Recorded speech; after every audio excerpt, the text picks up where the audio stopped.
Aujourd'hui, on va parler de billettique et de masse, des concepts et des approches qui, parfois, sont opposés, au contraire, parfois sont mis dans le même sac et dans le même bateau.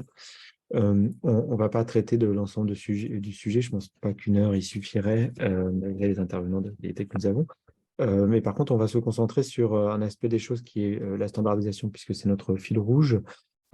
Et comment la standardisation peut être un levier pour, créer de l'interopérabilité entre des systèmes de billettique et peut-être, comment cette logique de standardisation peut permettre aussi de créer des ponts entre modes de transport, donc créer des ponts entre, la billettique du transport public et d'autres modes de transport, et c'est là où on retrouve, des logiques de masse.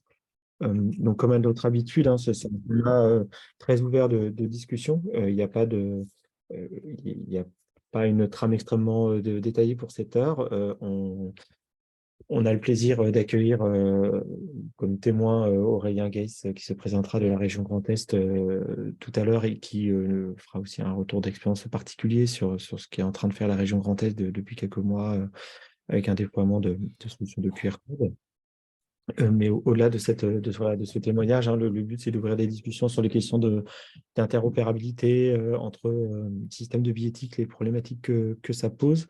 Et puis, comme à notre habitude, on terminera, la session sur une ouverture, vers 9h55 sur des événements et des travaux, en cours qui sont en lien avec, notre thème du jour.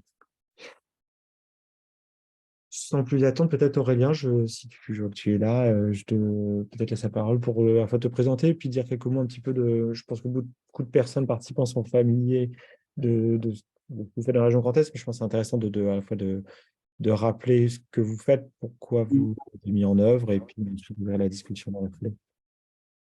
Tout à fait. Est-ce qu'on m'entend bien? Très bien. Bien, bonjour à toutes et tous et merci pour l'opportunité de cette présentation. Alors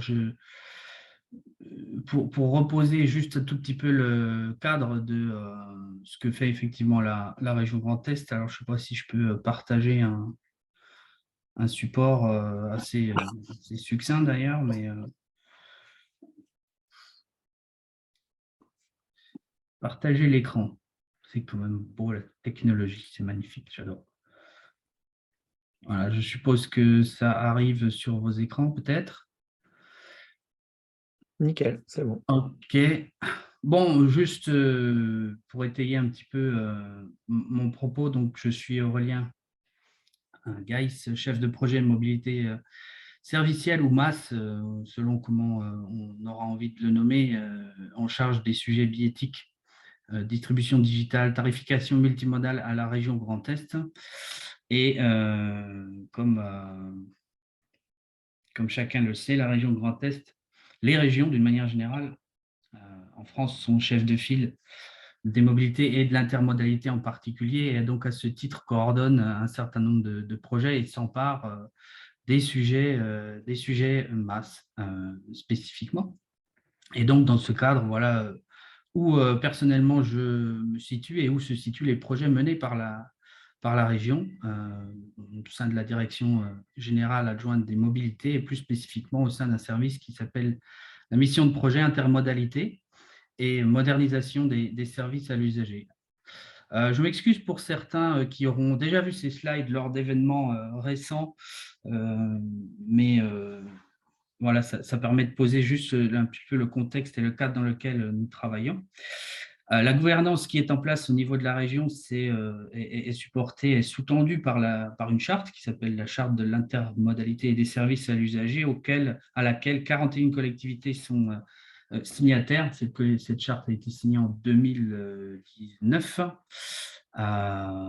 et permet de poser le cadre, donc la gouvernance sur les briques, certaines briques du MAS de la région Grand Est, bon, en tout cas ce qui est amené à devenir le MAS de la région Grand Est, donc le système d'information multimodal, FLUO, la carte billettique interopérable simplicité, et puis donc depuis le petit dernier, j'allais dire, depuis quelque temps, le service de code barre de données interopérable mutualisé de la région.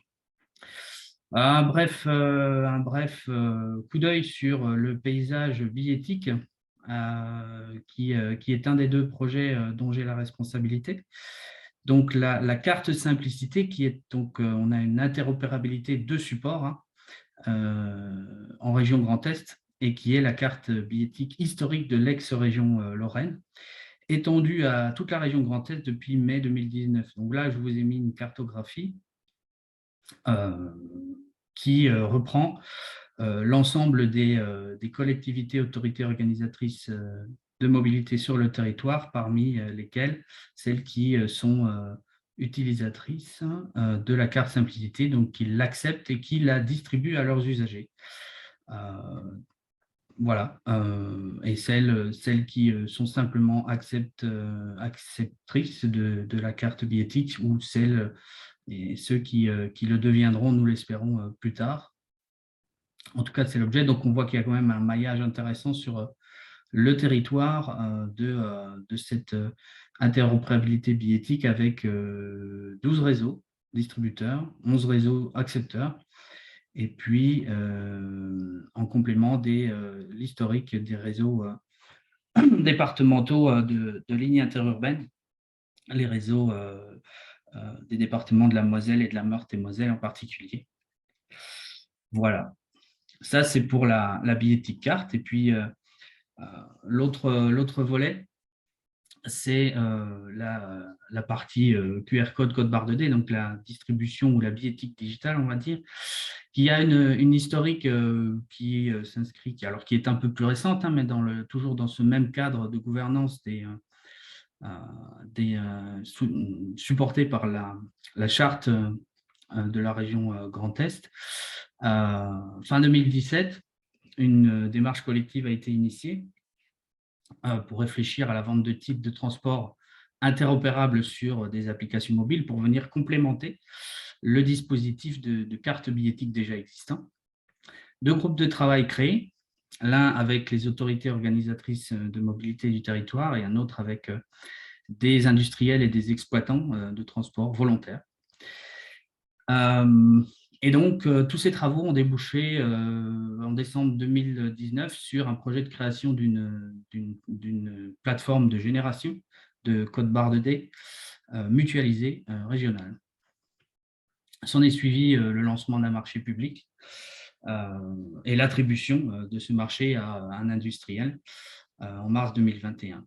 Pendant toute cette période, et en parallèle, se sont menés des travaux de normalisation, puisque l'objet était véritablement de rendre la chose interopérable sur la même philosophie que la carte billettique simplicité pour l'ensemble des réseaux de transport du territoire. Là, je vous ai mis une cartographie, une autre sur la couverture effectivement du territoire des autorités organisatrices, donc partenaires du projet. À date, ils sont au nombre de 35, pardon, dont 18 sont déjà équipés d'une application mobile de vente de titres de transport. D'industriels également, on a identifié 6 à date, d'industriels qui ont leurs solutions souvent propriétaires. Et donc, l'interopérabilité, la plupart du temps, reste à mettre en œuvre. La solution mutualisée, code barre de D régional, est donc basée sur une norme, 2 normes même, va permettre de réaliser cette interopérabilité effective. Voilà, donc on a un certain nombre de partenaires et d'applications qui sont déjà opérationnels. Le travail aujourd'hui qui nous occupe consistant à les migrer en quelque sorte techniquement vers la solution régionale.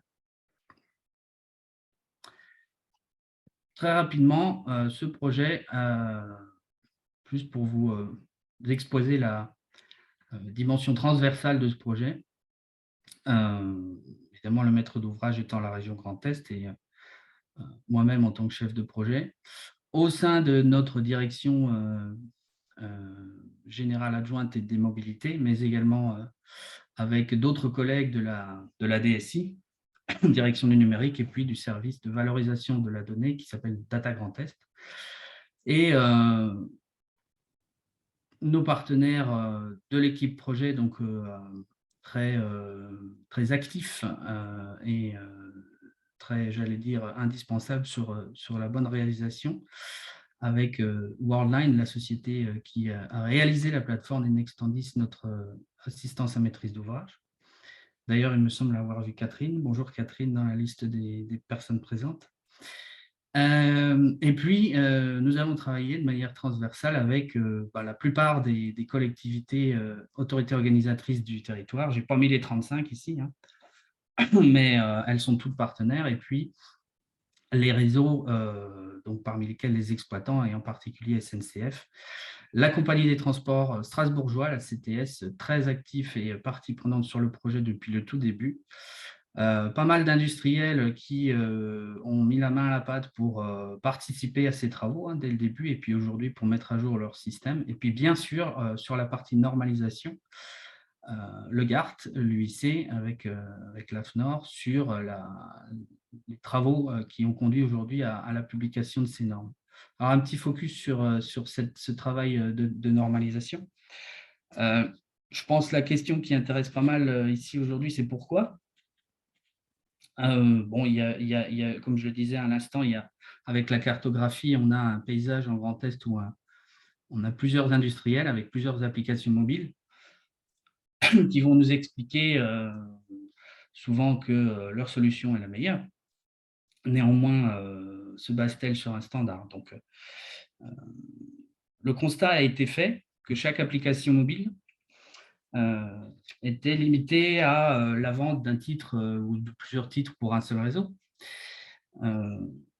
ou encore permettait de vendre des titres de plusieurs types, mais sans intégration avec les systèmes billettiques.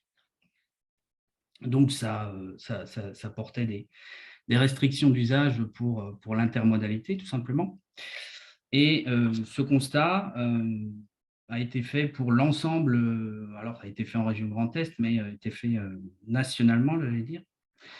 Et donc, la direction prise délibérément est donc par la région Grand Est de participer avec ses partenaires à ces travaux de normalisation. Donc, un travail de spécification au niveau régional, un travail avec le GART et au sein du GT4 de normalisation qui a conduit à la publication de cette norme dont vous voyez ici la référence. Et puis, en parallèle également au niveau européen, de manière à pouvoir adresser les cas et les problématiques de mobilité transfrontalière, puisque la région Grand Est est une région qui est limitrophe de 4 pays et 3 autres régions en France. Donc, une nécessité et une parfaite logique à se positionner à ce niveau-là pour les développements de notre code barre de D interopérable. Très rapidement, un petit schéma technique pour expliquer comment ça marche, et surtout pour mettre en avant le fait que nous sommes bien sur un système qui génère un QR code pour matérialiser un titre multimodal et ou interopérable, mais pas qui n'assure pas la vente des titres, ni ne remplace les applications mobiles de chaque réseau. Donc, les réseaux partenaires restent maîtres de leur choix en la matière, de leur billettique, de leur système de distribution, de leurs applications mobiles. Et nous, avec notre plateforme, on vient se greffer dessus en quelque sorte. D'une part sur la partie distribution, serveur de vente de titres, et d'autre part sur leur application mobile, mais sans exiger qu'elle soit remplacée ou quoi que ce soit. Chaque réseau reste maître de ses choix en la matière. Et je donne une petite question, peut-être, Ryan, là-dessus. Tu évoques donc la différence entre le support billettique et la distribution au sens de vente. Ça veut dire que concrètement, comment ça se passe quand une AOM partenaire ou un opérateur tiers souhaite vendre un billet de l'un ou l'autre des réseaux partenaires?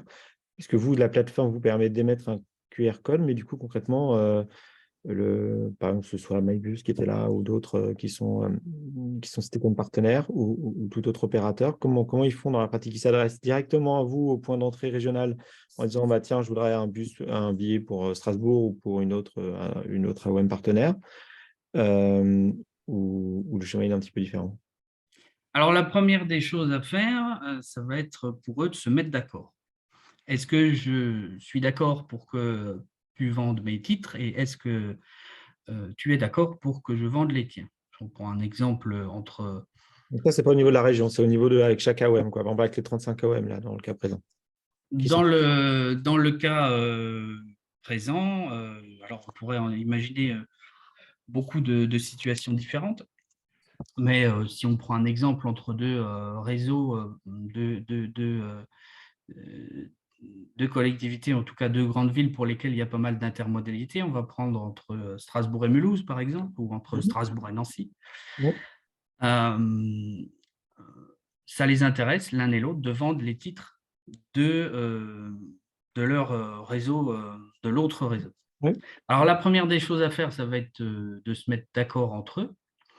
Et une fois qu'ils seront d'accord entre eux pour effectivement vendre chacun la gamme tarifaire de l'autre, tout ou partie, utilisant l'un et l'autre le code barre de D issu de la plateforme régionale, il sera très facile dans leurs applications mobiles respectives d'effectuer cette vente, enfin la matérialisation du code barre de D. À partir du moment où un réseau, Strasbourg par exemple, a adopté, s'est interfacé dans son application mobile avec la plateforme code barre de D régionale. Les QR codes générés dans son application mobile pour ses usagers sont issus de la plateforme régionale Vous mutualisée. êtes en accord entre les deux. Ensuite, pardon, je termine, sinon je perds le fil. Et il est lundi matin, on est lundi matin, il est 9h20, permettez. Sinon, ça ne va pas y arriver. Euh, cette gamme tarifaire est accessible depuis la plateforme à n'importe quelle autre application mobile qui souhaiterait vendre ces titres, moyennant le fait que le réseau propriétaire en soit d'accord. Et nous sommes capables dans la plateforme de configurer ces autorisations. Par exemple, nous pouvons dire Nancy est d'accord pour que Strasbourg vende dans son application mobile ces titres. Voilà. Tel et tel titre, celui-là oui, celui-là non. Voilà. D'accord, mais du coup, oui, il y a pas un système d'harmonisation régionale. Donc, par exemple, les 35 AOM doivent contractualiser avec les 34 AOM restantes. Non, non, Avec une c'est… certaine ils peuvent dire Strasbourg ou une autre peut dire bah, très bien, moi, pour tous les AOM, c'est ces conditions-là d'accès, de vente de titres et c'est posé et c'est parti. Alors, Ou vous avez nous allons… intégration. on a essayé de les aider en fait on a proposé, on a fait ces travaux en groupe de travail aussi avec quelques-unes de ces AOM, euh, d'élaborer une convention de distribution croisée. Après, c'est un modèle, c'était plutôt un travail qui permet de leur mettre le pied à l'étrier pour s'emparer de la chose et faire de la distribution croisée que permet la solution code barre de données régionale. Néanmoins, ça restera toujours quand même à eux de se mettre d'accord et de conventionner entre eux selon les termes sur lesquels ils se mettront d'accord. La région, en l'occurrence, la mise en œuvre du code barre de données dans leurs applications, donc les réseaux vont s'adresser principalement à moi pour aider à cette mise en œuvre, mais la région est aussi autorité organisatrice pour le ferroviaire et les lignes interurbaines routières. Donc là, ce sont, je dirais, d'autres personnes qui, donc certains de mes collègues, qui interviendront dans cet exercice de conventionnement pour la distribution. Parce que justement, et peut-être pour ouvrir la discussion à d'autres participants qui voudront réagir ou partager des choses, mais vous, en tant qu'AOM, du coup, vous avez les outils qui sont en place là avec ce système de billettique 2D qui veut dire que par toute appli tierce, effectivement, grâce à cette technologie, peut distribuer facilement. est-ce que vous avez déjà des accords avec d'autres AOM ou des opérateurs privés pour la distribution des titres? Et dans quelle mesure ça vous aide d'avoir cette plateforme technique pour la mise en œuvre de ça? Et c'est quoi un peu votre calendrier en tant que sur la partie AOM régionale, sans parler évidemment de toutes les AOM urbaines du coup, mais est-ce que vous avez déjà des demandes? Est-ce que vous allez déjà vers ça? Pour rappel, Sur la partie AOM régionale. ouais, en tant qu'AOM régional, puisque dans le cas d'AOM, est-ce qu'il y a déjà des opérateurs, encore une fois privés ou publics, hein, qui ont demandé justement la distribution de titres et avec lesquels vous avez contractualisé ou vous êtes en train de Ah contractualiser? ben, on a un certain nombre de réseaux qui souhaitent ardemment pouvoir distribuer dans leurs applications mobiles des titres de TER, de SNCF. Donc, ceci relève effectivement de l'AOM régionale, autorité organisatrice du transport ferroviaire.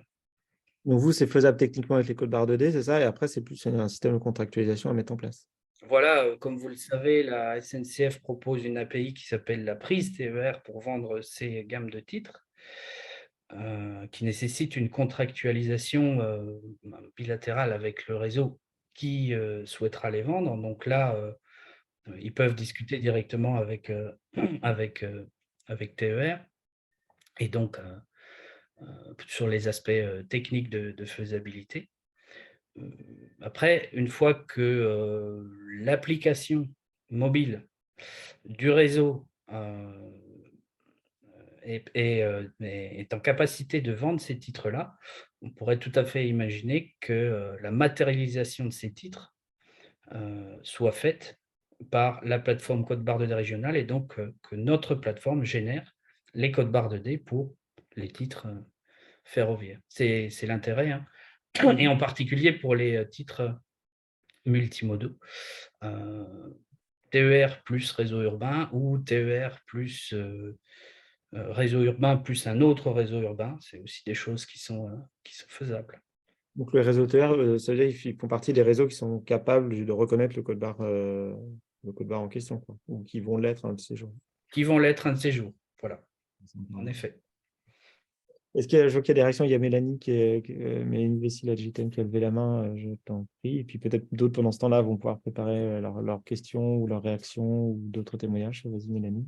Oui, oui, bonjour, bonjour à tous. Enfin, moi, j'avais une question un peu plus globale. C'était pourquoi, du coup, vous êtes allé vers le QR code plus la carte simplicité sur toute la région? Enfin, pourquoi, du coup, ces deux technologies et pas pourquoi être juste allé sur une des deux?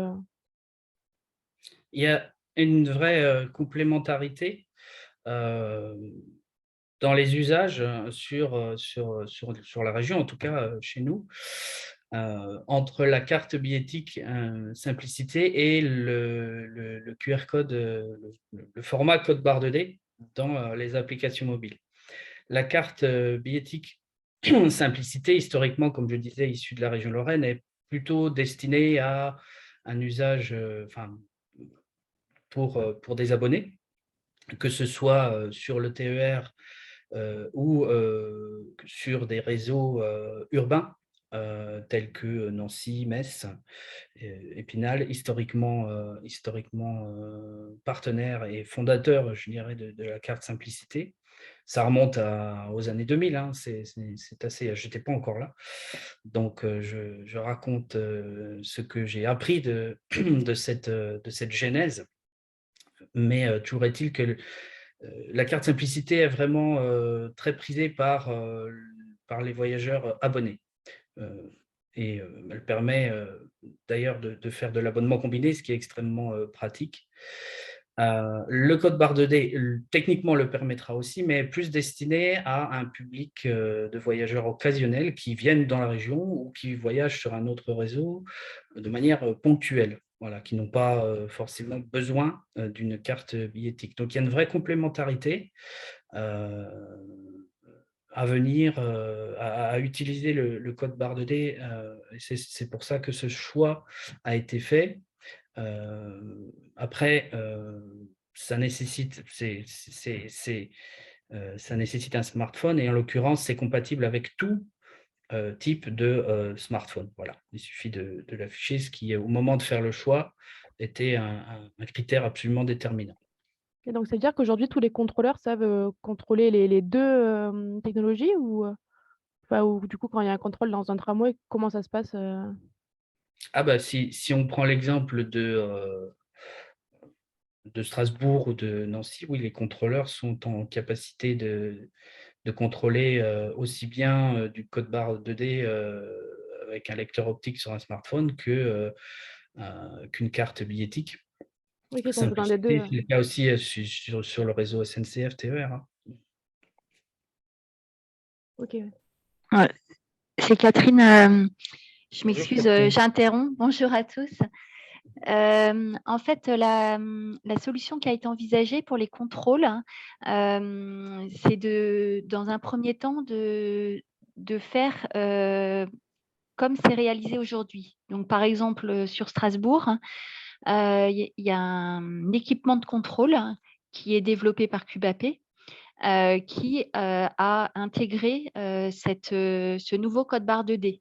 Donc, ils sont en capacité de contrôler le code barre 2D généré par la plateforme régionale. Par contre, sur Nancy, aujourd'hui, les contrôles étaient à vue. Et donc aujourd'hui, en première version, les contrôles seront à vue. Il n'y a pas eu d'implémentation du code barre 2D normalisé dans les outils de contrôle. Mais c'est l'objectif à terme, mais ça ne sera pas dans la première version. Merci pour le complément, Catherine. Et sur la SNCF, c'est la même chose. Voilà. Ils n'ont pas intégré le code barre 2D régional pour l'instant. Mais le feront. Le levier réglementaire pour vous, enfin de levier contractuel plutôt, justement pour le faire, Aurélien Pardon? Vous n'avez pas de levier à court terme pour obliger la SNCF à l'accepter sur votre réseau TER? Ou c'est une question de temps ou d'argent parce qu'ils réclament des sous? Alors, le levier, c'est tout simplement le fait que la région soit autorité organisatrice, et nous l'avons demandé à SNCF à ce titre-là, ce dont elle a convenu, et donc les développements se feront. La question maintenant est de la temporalité de ces développements. C'est des choses qui sont assez lourdes côté SNCF, si on a bien compris, à être mises en œuvre, et le calendrier de développement, de mise à jour des outils de contrôle SNCF n'est plus une question, mais la question est véritablement voilà, du calendrier, justement. Donc, les discussions sont à ce niveau-là aujourd'hui. Des réactions? Bonjour Aurélien, Guillaume Roux. Bonjour, Guillaume. Merci. Merci en tout cas de cette présentation. Bon, je l'avais déjà vue, mais elle appelle à d'autres questions côté Instant System. Nous, on se posait la question, est-ce que déjà il y a un back-office qui permet en fait de paramétrer la gamme tarifaire de façon centralisée, ou alors est-ce que vous allez chercher les gammes tarifaires qui sont déjà existantes auprès des différents AOM?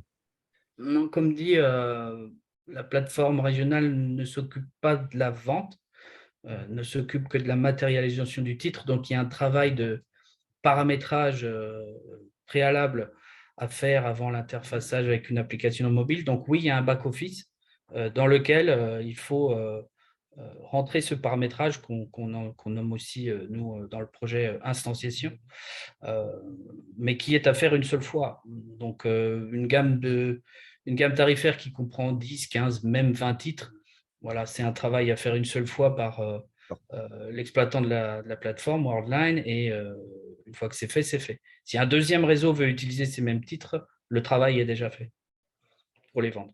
Ok. Et une autre question, on avait une question sur les titres combinés. On est d'accord que le QR code, il peut bien prendre en compte des titres combinés, par exemple TER plus réseau urbain, tout ça dans un seul QR code?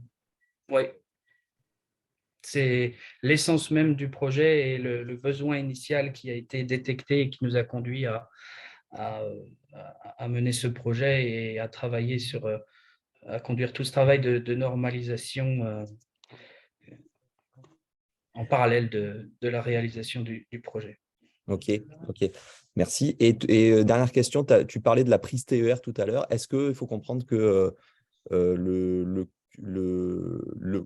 la connexion avec le système TER, il a déjà été fait euh, la prise TER, elle est déjà incluse en fait, où est-ce qu'il y a encore ce travail-là à faire? En fait, On n'a pas encore fait de mise en œuvre effective en Grand Est.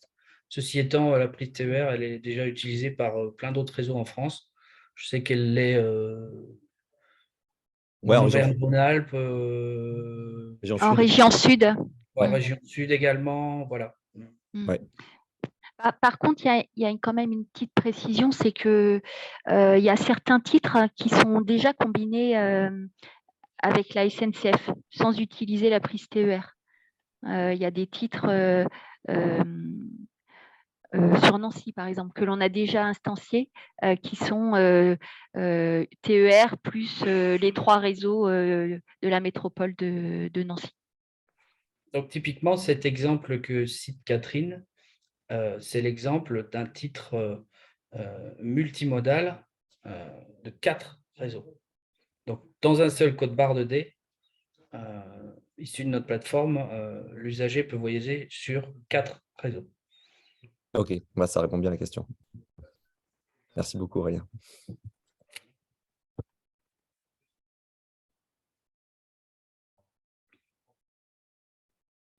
Est-ce qu'il y a des questions, des réactions sur ce thème-là? Peut-être d'autres expériences. Alors, j'ai pas tous les noms et tous les territoires représentés, mais je crois qu'il y a des expériences assez diverses qui sont présentes autour de la table.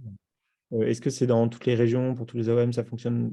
Enfin, il y a la même direction qui est prise. Est-ce qu'il y a d'autres d'ailleurs territoires qui s'intéressent à réutiliser la même technologie et le même standard sur cette partie code-barre 2D? Est-ce que ça suscite, voilà, peut-être il y a peut-être des approches différentes aussi du Moi, territoire? j'aurais une question. Bonjour, Diog, merci pour votre présentation. Donc là, on parle beaucoup des cas où il y a des accords entre les AOM, donc justement pour donner un peu accès à leur réseau respectif.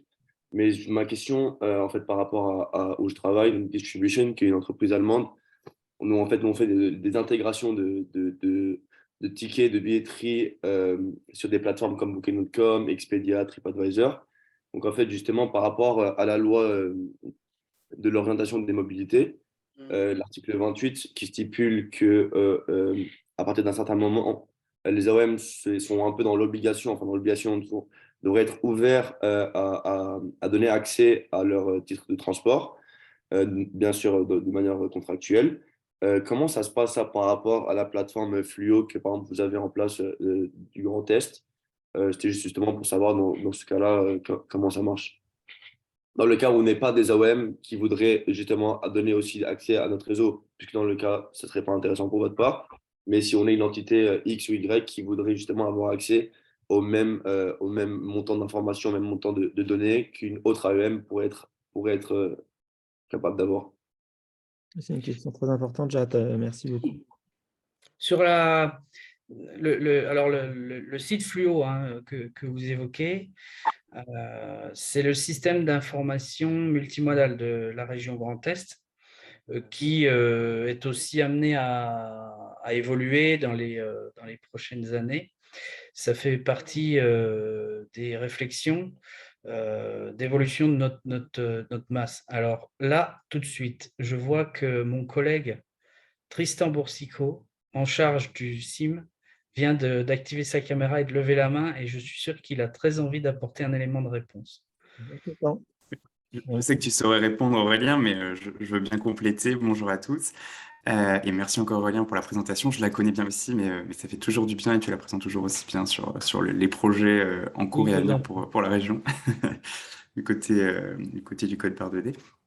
Alors, moi, je vais répondre sur la partie information aux voyageurs uniquement, puisqu'effectivement, on ne propose pas via les médias fluo de distribution ou de paiement pour le moment. Mais sur l'information aux voyageurs, on a effectivement ces médias qui sont des applications ou un site qui vous restitue cette information aux voyageurs. Et en tant qu'utilisateur qui n'est pas, ou réutilisateur, wannabe réutilisateur qui n'est pas une AOM ou un partenaire de la région, vous pouvez quand même réutiliser avec les web services Fluo, donc à travers une API, l'ensemble des données théoriques, temps réel, les perturbations, les éléments tarifaires, enfin toutes les données enrichies sur l'ensemble du périmètre Grand Est, moyennant la signature d'une convention qui vous donne accès en fait à cette API. Donc voilà. Et en tout cas, pour l'instant, ça se limite à de l'information aux voyageurs. En 2022, peut-être qu'à terme, il y aura d'autres possibilités, comme l'évoquait Aurélien, mais en tout cas, il y a une possibilité en tant que développeur. Vraiment, il suffit juste de signer cette convention et vous avez accès au calculateur d'itinéraire monomodal, multimodal, en fait, l'ensemble des services qui sont proposés par l'API. Donc, ça, on le permet, l'ensemble des AOM partenaires ont accepté de signer cet avenant à notre convention qu'évoquait Aurélien en préambule de sa présentation. Et donc, on propose à tout utilisateur qui le souhaite de réutiliser ces données enrichies et surtout les calculateurs de l'API. Voilà, je ne sais pas si ça répond exactement à votre question, parce qu'on n'a pas la partie distribution dans cette utilisation. Au niveau région, Mais c'était l'idée du partenariat en tout cas. Parce qu'aujourd'hui, quand on va sur le site de la région, est-ce qu'on peut acheter un titre de transport pour Strasbourg ou Nancy Pas sur le site régional, sur le site TER Grand Est que propose la SNCF. Aujourd'hui,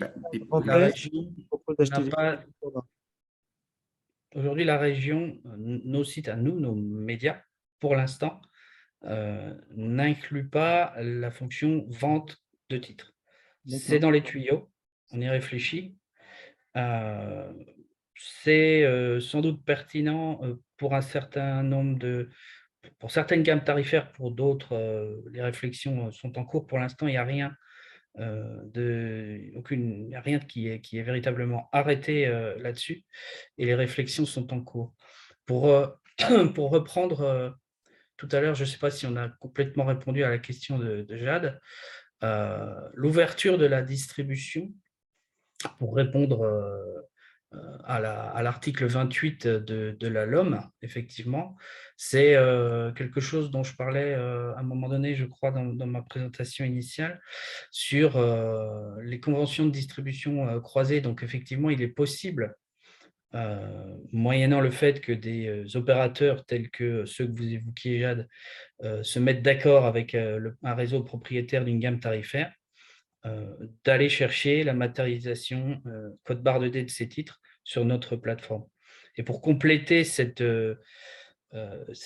faisabilité, quelque chose que je n'ai pas encore dit, mais la plateforme et la norme qui est le socle de ce service permettra aussi de coupler avec des services de vie quotidienne.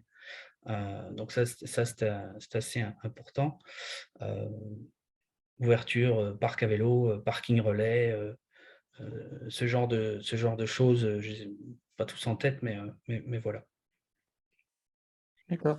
Et tu évoquais le fait que c'est le TER du coup Grand Est qui distribue des titres urbains, et du coup ils le font selon du coup c'est des codes barres que le super ensuite. Si j'achète un titre, tu disais, dans mon train, et puis ensuite je bus pour une des villes concernées, ils vont me fournir un code barre 2D que vous générez du coup. Dans la mesure où le titre multimodal existe dans la gamme tarifaire, on sera capable de générer un code barre 2D pour ce titre multimodal. Mais d'abord, la première étape, c'est qu'effectivement, le titre existe dans la gamme tarifaire, c'est-à-dire qu'il soit vendu par les outils de distribution des réseaux respectifs. En l'occurrence, si TER crée un titre, comme ça peut exister, par exemple, pour aller à l'aéroport de Strasbourg, qui est multimodal, qui inclut du TER et du réseau urbain Strasbourg, ce titre-là, on saura le matérialiser, par exemple, depuis notre deux titres existants, parce que finalement, les deux existent. Il y a, j'imagine, le billet de train qui existe, et puis oui, tout à fait. Ça, il ne peut pas le combiner aujourd'hui. Enfin, est-ce qu'il y a quelqu'un qui peut le faire, en fait? En fait, j'ai l'impression qu'on nous parle de code barre 2D, mais je ne sais pas où l'acheter, là. Enfin, complètement, parce que je viens en région Grand Est, je vous viens chez vous, et où est-ce que j'achète un code barre? À qui Sur tous les réseaux qui vendent les titres en question, hein. Par exemple... on m'a dit qu'entre eux, ils devaient faire 35 accords, donc ce n'est pas le cas, ça va être le cas tout de suite, enfin, voire jamais. Enfin, je ne sais pas. Bon, il y a beaucoup de titres qui existent déjà et qui sont déjà distribués et qui sont déjà bien connus des usagers. Si, Ghislain, si tu arrives à Strasbourg et que tu as l'application mobile de la CTS ou celle de TER d'ailleurs, tu pourras acheter un titre Strasbourg, bien sûr. voilà, Strasbourg ou Strasbourg plus TER. Mais Voilà, on parlait d'interopérabilité, finalement, à l'intérieur du code barre. Parce que de toute façon, Strasbourg avait déjà des solutions à me proposer dans tous les cas quand j'arrive à Strasbourg, d'une façon ou d'une autre. Mais du coup, Il y a des titres, les Alsa Plus, Aurélien, aujourd'hui, ils étaient… ouais, je ne veux Voilà. pas trop évoquer cela parce qu'ils sont. Oui, mais c'est un bon pas exemple de pérennes, mais réponse. C'est un c'est bon un exemple de exemple. réponse.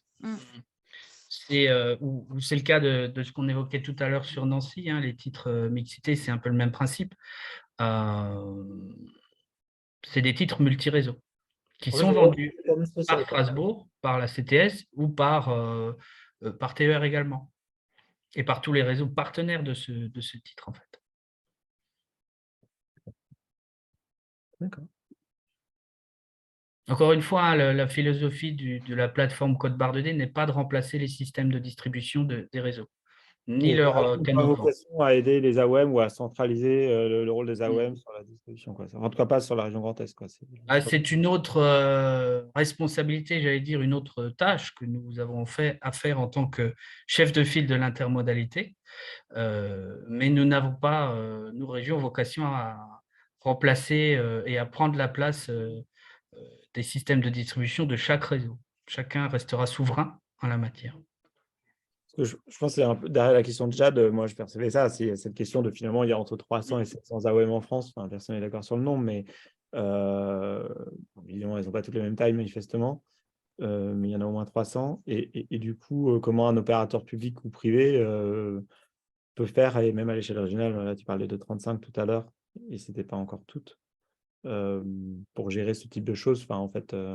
sur le plan contractuel, en fait, du coup. Il n'y a pas de logique de se dire, tiens, on va mutualiser ça et, pour le gérer de manière plus fluide, alors que sur le plan technique, vous le faites. On n'en est pas encore à ce niveau de réflexion et je dirais de facilitation par la région.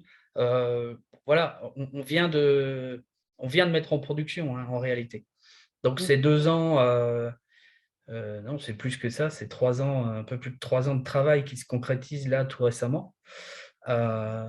Donc, on arrive, voilà. Je dirais que ceci sont les étapes suivantes, faciliter et encourager à utiliser ce système qui permet de faire de la multimodalité et de l'interopérabilité facilement et qui est, encore une fois, transparent pour l'usager. L'usager qui aujourd'hui utilise une application mobile pour voyager sur un ou plusieurs réseaux, demain, il continuera à le faire. Simplement, il s'apercevra à un moment donné qu'il n'a plus qu'un seul code barre au lieu de 2 dans son application mobile. Il s'apercevra qu'il pourra acheter peut-être d'autres titres qu'il ne pouvait pas acheter avant pour voyager sur plusieurs réseaux. Voilà, ça va lui faciliter la vie, mais c'est pas quelque chose de frontal usager. Voilà. C'est des réseaux de transport qui vont voir tomber un certain nombre de freins à la possibilité de distribuer des titres multimodaux et en particulier ceux des réseaux avec lesquels ils sont en intermodalité forte. Je vois une question dans le chat de Laurent Decool, j'espère ne pas écorcher le nom. Je comprends que les opérateurs de transport peuvent vendre leurs titres respectifs. Y a-t-il une place pour les masses privées? Pour moi, ce n'est pas exactement ce qui a été dit, même si dans la pratique, on a l'impression que ça revient à ça, mais en théorie, tout opérateur public ou privé peut contractualiser avec une AOM pour distribuer ses titres. Oui. Il y en a beaucoup trop pour que ce soit faisable pour un opérateur privé ordinaire dans la pratique. Mais… Encore une fois, hein, il suffit de se mettre d'accord. L'homme le prévoit. La plateforme code barre 2D régionale apportera une solution technique à la production du code barre 2D mono ou multimodal d'ailleurs, pour ces réseaux en question, en région Grand Est. Et on peut faire aussi du transrégional. Je ne sais pas si je l'ai dit déjà, mais c'est quelque chose qui est tout à fait possible de faire dans la mesure où la norme le prévoit. Donc, excusez-moi, donc en fait, juste pour revenir en fait, un peu à ma question, dans la mesure où donc, il y a cette entité régionale qui est dans la mesure de générer ces QR codes, Donc, en fait, à ce moment-là, ce serait peut-être, si la plateforme régionale a le pouvoir de générer, enfin, la capacité technique de générer ces codes barres. Donc, en fait, si je veux distribuer tous les titres de la région, c'est-à-dire que je dois faire mes 35 accords avec les 35 AOM, ou bien juste une seule, ou bien deux, ça dépend de ce que je vise dans la mesure si j'ai envie de distribuer quelques parties du Grand Est. Et une fois que ces accords ont été faits avec les plusieurs ou avec l'unique AEM, aller du côté de la plateforme régionale qui est, on va dire, un peu le partenaire technique pour la génération des QR codes, si je comprends bien. Oui, oui, vous comprenez bien. D'accord. Il y aura toujours besoin d'établir un accord, une convention avec le réseau qui est propriétaire de la gamme de titres que vous souhaitez vous distribuer dans vos outils. Ça, on ne pourra pas vraiment s'en passer. C'est pas un problème technique, là, c'est vraiment un sujet de contractualisation, j'allais dire. Peut-être comme on rentre dans la dernière partie, alors il y aura peut-être encore des questions qui vont venir. Je voulais peut-être vous parler avec Mélanie d'un événement qui est organisé sur ce thème-là le 7 et 8 février prochain. J'ai partagé mon écran d'ailleurs, qui est un hackathon sur cette thématique. Alors, sur cette thématique du titre de transport de demain. Donc, il y aura certainement, on y parlera peut-être de code barre. 2D comme étant faisant partie du champ des possibles. Et c'est un hackathon qui va se dérouler sur 2 jours pendant le forum de l'AIT à Paris, sous la présidence du ministre Clément Beaune, qui a lancé cette initiative. Et la particularité, je pense, de ce temps de travail et de créativité sur un peu plus de 2 jours, c'est d'essayer justement de combiner le regard usager, le regard technique et le regard gouvernance, qui sont un peu les aspects qu'on a abordés ce matin. Ce matin, on a abordé le code barre 2D comme étant une solution technique qui permet de créer, par exemple, de l'interopérabilité, qui permet de créer une diversité de titres différentes et de les intégrer dans des applis. Tu évoquais à l'instant qu'il y a des questions qui sont de l'ordre contractuel ou de gouvernance qui ne sont pas forcément des questions techniques, non, ce qui est faisable ou ce qui n'est pas faisable. Et puis, il y a la question de quelle est l'expérience pour un individu, un citoyen, un habitant de telle ou telle région ou un visiteur, etc., régulier ou pas régulier. Et le but de ce hackathon, c'est à la fois d'alimenter évidemment les travaux de long terme qui existent déjà et les travaux de standardisation ou les travaux de gouvernance existants, mais avec peut-être des approches renouvelées ou en tout cas faire émerger peut-être des objectifs communs à long terme. Et puis c'est aussi d'explorer qu'est-ce qui peut être fait dans le court terme en l'état des choses, c'est-à-dire qu'on raisonne sur 2-3 ans, ce qui est du court terme du point de vue évidemment de la billettique et des investissements dans le système de transport.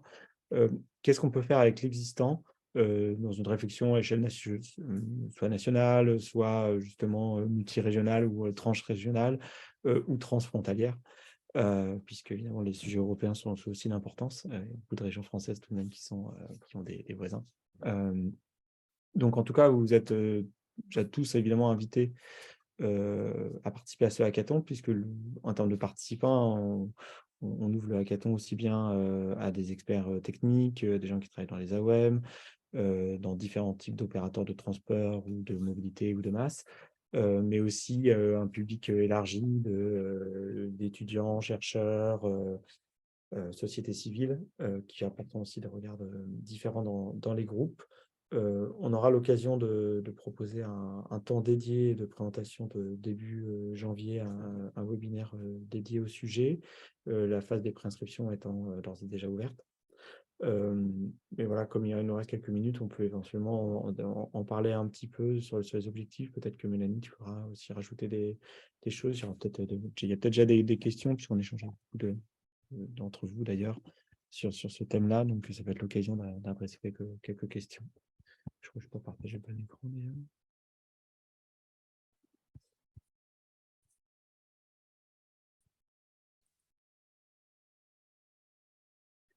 Peut-être une question. Ouais, j'ai pas levé la main, mais j'avais une question sur les participants. Est-ce que ça doit être des équipes, du coup, nécessairement sur le territoire français, enfin française, enfin, je ne sais pas comment l'exprimer, puisqu'on parlait de transfrontalier, est-ce qu'il y a possibilité d'associer des partenaires transfrontaliers, par exemple, Bien à sûr, cette démarche? vous arrivez Je pose naïvement la question. à Paris, mais on peut tout à fait en discuter.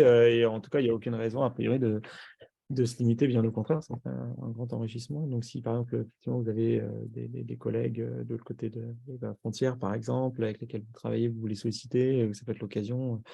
Sachant qu'il y a plusieurs manières aussi de monter des équipes. Les inscriptions peuvent être individuelles en disant, bah, voilà, moi, je suis intéressé pour la région Grand Est ou pour tel opérateur, et donc je m'inscris, et du coup, il y aura une constitution justement d'équipes, on va dire, équilibrées, un peu multidisciplinaires, avec des regards différents.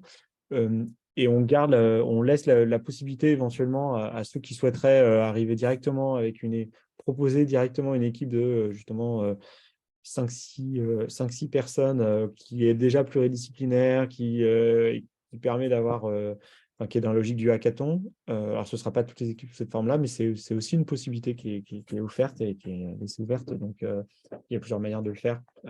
Mais c'est une très bonne idée, ouais. Si jamais tu as des idées, en tout cas, là-dessus, il ne faut pas hésiter à les faire. Je ne sais pas si sont partants, mais en tout cas, merci pour la réponse. Alors, en parler ou leur transférer. Alors, par contre, du coup, c'est vrai que la langue de travail risque d'être plutôt en français, sauf si vous faisiez une équipe,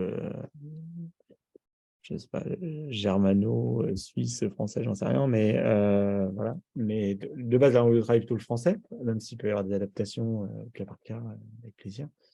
Mais à part cette limite-là, moi, je ne vois aucune limite particulière, en fait, par des participants étrangers. Ouais, peut-être pour compléter, non, mais c'est sûr, surtout qu'on s'interroge aussi sur quid des visiteurs étrangers. Donc, si ça permet aussi d'étudier cette question, c'est intéressant. Et pour Johan, la limite du nombre d'inscrits, oui, on va essayer de limiter à 8 à 10 équipes de 5-6 personnes, sachant que dans chaque équipe, le but, c'est qu'il y ait une AOM et des AOM voilà, qui représentent tous les territoires. Un opérateur de transport et pareil, du coup, sur des réseaux fermés et ouverts avec des tailles, encore une fois, différentes. Un éditeur billettique, mais voilà, qui propose du QR code, de la carte, enfin voilà, quelque chose de vraiment très varié, encore une fois. Des étudiants et des associations d'usagers.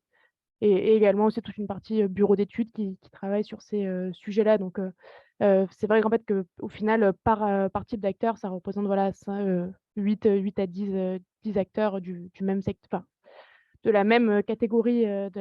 Donc, je ne sais pas si j'ai répondu, mais Oui, moi, tu as répondu à ma question. Top. Merci. Je voulais bien m'assurer qu'on puisse participer. oui, bien sûr. Après, tout le monde. Du coup, c'est ce qu'on s'est dit. Enfin, tout le monde. Et par contre, oui, quand vous inscrivez, s'il vous plaît, mettez bien le pré-inscription hackathon, parce que on a eu des petits problèmes pour récupérer les listes sur le site du forum.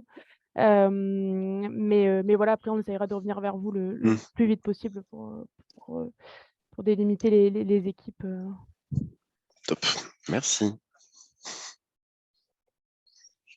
Il reste 2 minutes. Je ne sais pas s'il y a une dernière question, une dernière remarque de conclusion. Si Mélanie, tu veux dire quelques mots là-dessus ou sur la manière dont tu perçois le thème et les échanges de ce matin.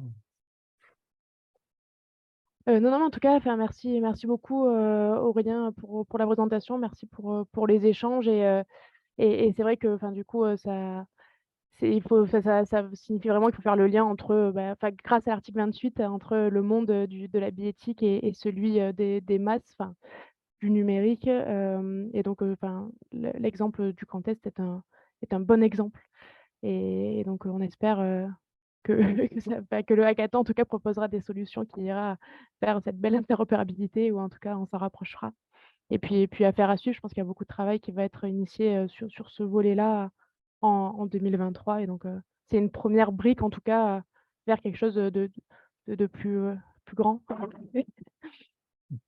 Donc voilà, je ne sais pas si vous avez des questions, des remarques. En tout cas, voilà, comme le dit Yann, on reste disponible pour toutes les questions liées au hackathon. Ghislain, il y aura une petite présentation de fait, un webinaire un peu pour parler de ça en janvier. Et voilà, ça se fera le 7 et 8 à la Cité des Sciences, mais le 6 au soir, il y aura une ouverture à la Défense, donc dans nos locaux au ministère, voilà, avec un petit cocktail. Enfin, je ne sais pas si vous avez regardé le programme, c'est vrai qu'il y a beaucoup de cocktails à la fin de chaque journée. Mais le but, c'est quand même de travailler et de produire des choses, mais dans un environnement un peu sympa. Donc voilà, on vous fournira aussi, début, janvier, il y a d'autres, il y a des prestations en fait qui sont en cours, notamment, un état des lieux, billettique qui est réalisé, par Nextendis, par Catherine et ses équipes. Donc voilà, vraiment, un état des lieux, un diagnostic sur, qu'est-ce qu'il existe en termes de technologie billettique sur le territoire. Qu'est-ce que ça représente en termes d'usagers? Enfin voilà, pour avoir des ordres de grandeur et une autre étude sur, tout un volet plutôt opportunité en fait, pourquoi, un billet unique, pour qui? Quel serait le périmètre? Quels seraient les bénéfices, les avantages et aussi, les inconvénients en fait, d'une telle proposition? Enfin et encore une fois, enfin le but, c'est vraiment de proposer, quelque chose pour simplifier en fait l'accès, des usagers au transport public, mais pour tous et dans tous les territoires. Donc vraiment, je pense qu'on insiste sur ce volet, inclusion, accessibilité et donc toutes les solutions seront, valorisées, sur ce niveau-là, quoi. Merci Mélanie. Merci à toutes et tous d'avoir participé ce matin. Je crois qu'il est tout juste 10 heures, donc il est temps de conclure. Vous souhaitez évidemment une très bonne journée. Et puis donc de prochains rendez-vous, hein, vous voyez là le webinaire de présentation dédié à ce sujet-là, mercredi 4 janvier, avec un peu plus d'éléments qui seront partagés à cette occasion. Donc n'hésitez pas à faire tourner l'information. Je pense que dans la suite d'aujourd'hui, on vous renverra des éléments que vous avez probablement déjà eu. Donc, n'hésitez pas à faire suivre voilà, à des contacts, à des partenaires potentiels. Ghislain, tu peux envoyer le lien sur le chat, s'il te plaît? Ouais, on va faire ça. Top, merci. Le lien vers quoi? Le lien vers le Hello Asso, là. Mais il y est. On va faire partir une ouais. newsletter prochainement, de toutes les manières, avec toutes les informations à notre écosystème, histoire que vous ne perdiez pas tout ça. Ok, non mais il est dans le chat, c'est vrai. Désolé. Plus rapide que moi. Ouais. Écoutez, encore une fois, bonne journée. Et puis merci encore et à très très vite. Merci, bonne journée. Bonne journée Merci à à vous, tous. bonne journée. Au revoir. Bonne journée.